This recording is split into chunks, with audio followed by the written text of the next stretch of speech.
Paano maging mabuting asawa at ama? Sa loob ng ilang segundo, malalaman mo ang mga sikreto. Unang-una, maglaan ng oras para sa pamilya. Huwag kalimutang ipakita ang pagmamahal araw-araw. Simple man o malaki, mahalaga ang bawat sandali. Pangalawa, maging bukas sa komunikasyon. Makinig sa kanilang mga kwento at problema. Ikatlo, magpakita ng respeto sa asawa.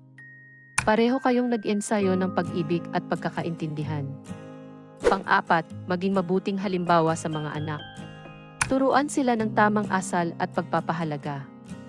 Huwag kalimutang magbigay ng oras para maglaro at makipag-bonding.